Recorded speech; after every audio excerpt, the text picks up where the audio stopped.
O fato é que o dólar disparou. Sim, a moeda norte-americana atinge um patamar muito alto perante o real, mostrando a fraqueza de nossa moeda perante o dólar. Mas a pergunta cabal, a pergunta central é: de quem é a culpa? Do Lula, que está falando demais? Do Campos Neto, que está se preocupando mais com política do que efetivamente com a estabilidade da moeda, com o crescimento e com o controle da inflação? A culpa seriam dos Estados Unidos, que, mantendo seus juros na altura, chamam o dólar de todo o planeta para lá, desvalorizando moedas paralelas, alternativas de outros países mundo afora? Olha, uma resposta bem equilibrada e sincera com você seria: a culpa é de todo mundo ao mesmo tempo agora. Tudo ao mesmo tempo agora, igual Titãs, tá ligado? Só que com proporções, com graduações diferentes, aí vai de acordo com a sua ideologia. Sim, de acordo com o que você pensa do mundo, você pode pesar mais a responsabilidade para um lado, para o outro, pá, de cá, de lá, mas o fato é que existe uma conjuntura de fatores que deixa o dólar nessa situação mais robusta, fortalecida perante moedas planeta fora. E o real, que é a quinta moeda que mais se desvalorizou no planeta perante o dólar, de todo o planeta, perante o dólar, o real é a quinta. Claro que existem elementos internos que colaboram para esse desempenho pior do real do que, por exemplo, os países latino-americanos. Na América Latina, o real foi a moeda que mais perdeu valor perante o dólar. Os outros quatro países que se lideram são da África e da Ásia. Deixa eu até confirmar isso aqui. Ó, os quatro países são Nigéria, Egito, Sudão do Sul e Gana, ou seja, quatro países africanos. Em quinto lugar, vem o Brasil como o país em que a moeda local mais perdeu valor frente ao dólar neste ano de 2024. Ou seja, existem sim elementos nacionais, tem elementos tupiniquins nessa conta que faz o real ficar distante do valor do dólar, como está agora. O dólar dispara frente ao real. E aí a gente tem que olhar para as nossas questões internas. É claro que o Lula, falando, como está falando nessas entrevistas quase que diárias para rádios locais, descendo o cacete sempre no Campos Neto, não colabora para o mercado ver uma estabilidade de longo prazo em que as coisas caminhem de acordo com a expectativa deles. E claro que o Campos Neto também não colabora em nada participando de converscote com a extrema-direita, dando sinalzinho, todo dia também é outro que fala mais que o Homem da Cobra também. Se o Lula fala muito, o Campos Neto também fala muito, isso é um ponto inconteste, inegável. Também cada vez que fala tem um burburinho, tem um rebuliço. E claro que também tem as questões internas do Brasil relacionadas à ideologia de quem coordena o tal do mercado, a tal da Faria Lima. Quando você soma tudo isso, questão global, questão nacional, divergências ideológicas aqui do mercado e preconceitos perante o que é a administração do Lula, gente que não teve voto para vencer na eleição, mas quer governar, que esse é o caso da Faria Lima. Somando tudo isso, a gente vê um cenário em que o dólar dispara e que sim, pode ter consequências inflacionárias logo ali adiante. Por quê? Porque insumos industriais brasileiros dependem do preço do dólar. O petróleo, commodity que é, está vinculado ao dólar e tudo isso afeta o índice total de inflação. Ah, insumos agrícolas, por exemplo, os agrotóxicos lá, os defensivos agrícolas que o Brasil importa, também estão vinculados ao dólar, ou seja, pode ter consequência na inflação que mais pega para o pobre, que é a inflação de comida, ou seja, todo mundo tem que baixar a bola porque o cenário internacional já não é favorável e o Lula sim pode ser um pouco mais comedido em relação às críticas ao Campos Neto. Sim, o Campos Neto pode agir mais dentro de uma institucionalidade para melhorar a situação interna. E claro, temos que torcer para o FED, o Banco Central dos Estados Unidos, começar a baixar a taxa de juros para ver se sobra algumas doletas aqui para os, digamos, pobres mortais mundo afora.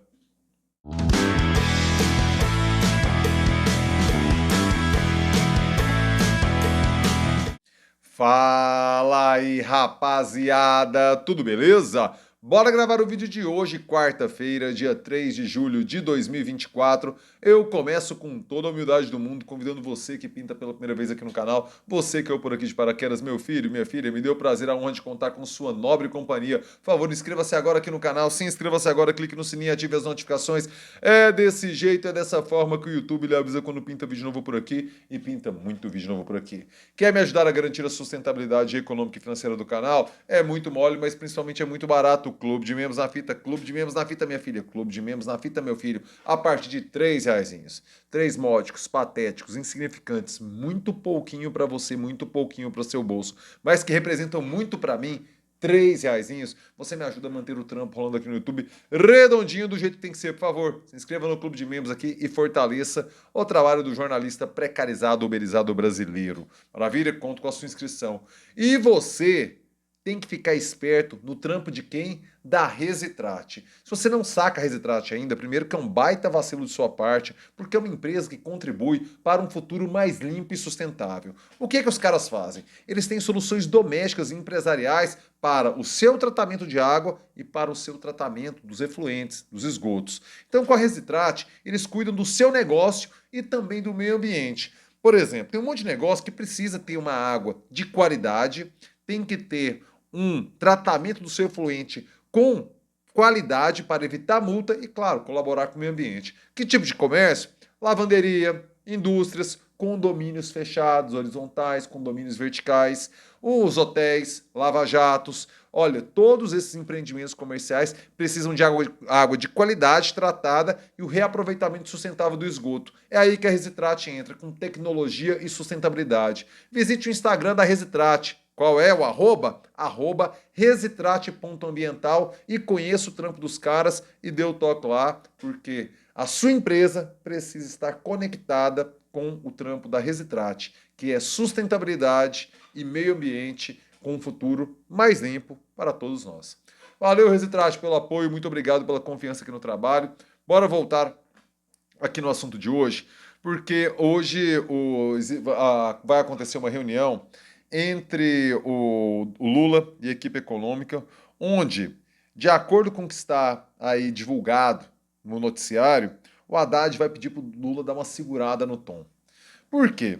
Na leitura do Haddad, as falas do Lula geram ruídos que deixam um cenário externo já conturbado ainda pior. Porque como a taxa de juros dos Estados Unidos não tem no horizonte, não tem um prognóstico para baixar, e como ali é tido como porto certo para os investidores, o dólar, que fica variando, procurando rentabilidades mais atrativas no planeta, Brasil incluso, quando a taxa de juros nos Estados Unidos está nesse patamar, migra para lá. Por quê? Porque é mais garantido, porque é mais certeza. E o dinheiro, como eles coordenam o que é o dinheiro no mundo, né? A moeda que norteia as relações internacionais do planeta fora, todas as transações comerciais, o dólar prefere ficar lá. Você já tem um cenário externo que traria assim desvalorização. Por exemplo, deixa eu dar aqui a realidade, os números de países latino-americanos que perderam, cujas moedas perderam valor perante o dólar. O Brasil perdeu em 2024 13,4% em 2024, certo? A Argentina perdeu 11,6%, o México perdeu 7,8%, o Chile perdeu 6,8%, a Colômbia 6,7%, o Peru 3,7%, daí para frente são menos. Ou seja, só o caso de países sul-americanos, ou melhor, latino-americanos. Te falei, da América Latina, o Brasil é o país cuja moeda mais perdeu valor frente ao dólar. Ou seja, nós poderíamos estar, se não fosse o ruído interno, nesse patamar aqui mexicano, chileno, de 7,8, 6,8, 8 pontos percentuais, estaria numa média. Não estaria ali nos 13,14, ou seja, o dólar estaria num preço melhor, mais competitivo frente ao real, se não fosse o ruído interno. E a gente tem que avaliar que, pela primeira vez, nós vimos uma circunstância em que um presidente do Banco Central trabalha não sob a coordenação não daquele que o nomeou.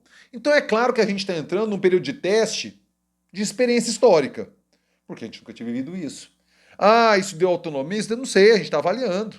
Aparentemente, até o momento, posso falar que deu mais conflito do que benesse.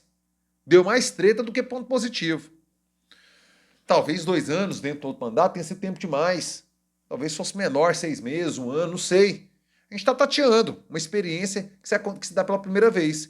E estamos vendo que ela é conflituosa. Primeiro que o Roberto Campos Neto jamais escondeu o seu bolsonarismo. Por exemplo, ele vai voltar a camisa da seleção. Por exemplo, ele estava dentro do grupo de WhatsApp de ministros do Bolsonaro.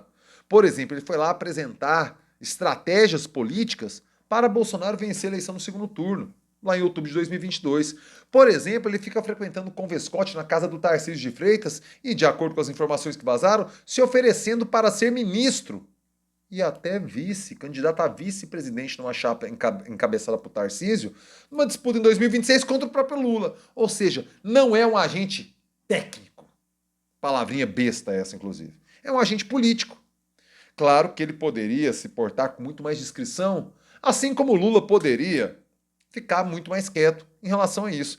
Até porque, a quem interessa essa pancada que o Lula dá todo dia no Banco Central, no presidente do Banco Central? Esse cidadão, Campos Neto, ou cidadão, esse cidadão que tá lá, do jeito que ele fala, né? Que tem um quê de despeito, sim. O mercado já precificou a presença de Campos Neto. Isso eu vi o Kennedy Alencar falando lá no programa dele do UOL. O que interessa de fato no mercado é quem vai ser o próximo. Porque esses últimos 6 meses do Campos Neto já estão dados, cara. O mercado já pensa lá no futuro. Projeção de juros futuro é outra conversa. Então, assim, o Lula, na verdade, já não tem o que fazer perante esses 6 meses.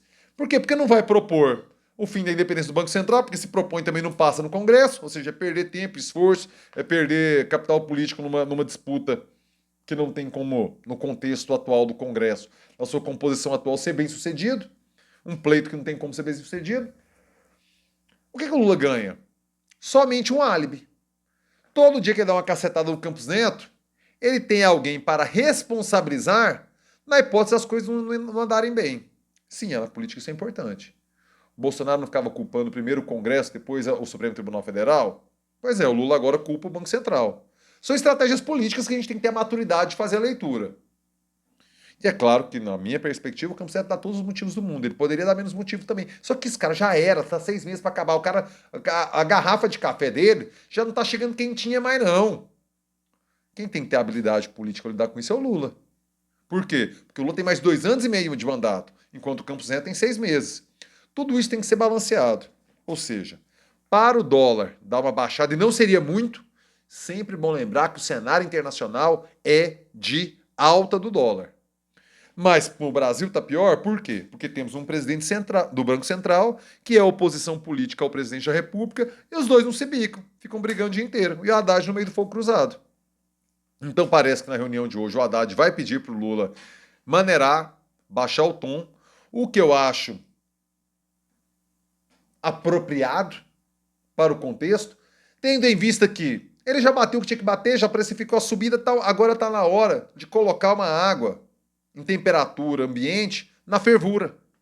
Diminuir essa temperatura, diminuir essa pressão e ver o que dá para colher lá adiante. Porque nessa toada vai ser difícil até mesmo Lula emplacar o próximo presidente do Banco Central. Talvez proponha o Senado não aprove.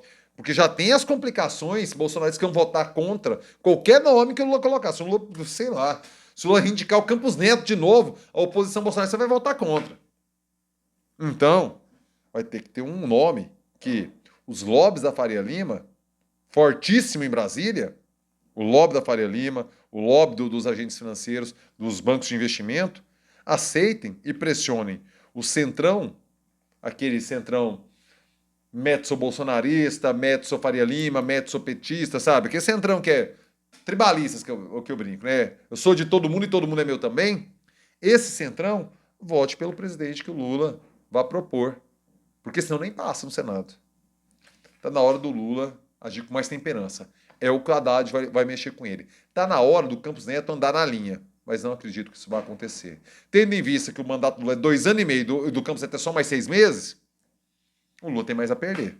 E tá na hora dele refletir sobre isso. Mas eu quero saber sua opinião. Lula tem razão? Campos Neto fora? Quero saber sua opinião. Comentários aqui embaixo. Diga-me o que você acha, diga-me o que você pensa. Chegou até aqui, meu filho, like. Joinha esperto, joinha que fortalece, joinha que faz o vídeo chegar mais longe. Agora o seu like para o algoritmo dar aquele kick e fazer o vídeo alcançar audiências que tradicionalmente não pintariam por aqui. Conto com o seu like. Quer me ajudar a garantir a sustentabilidade econômica e financeira do canal? Já falei do clube de membros, mas tem também o Valeu, essa gorjetinha aqui embaixo. Pay, valeu, gorjetinha na veia, gorjetinha na fita, e tem um Pix. O Pix é pablocossa@gmail.com. Pix, Pix, Pix, Pix, Pix. Mande seu Pix e fortaleça o trabalho do jornalista precarizado, uberizado, que trampa aqui no YouTube, meu filho. Por favor, Pix na fita. Rapaziada, uma ótima quarta-feira e eu termino com aquele clássico. É nóis.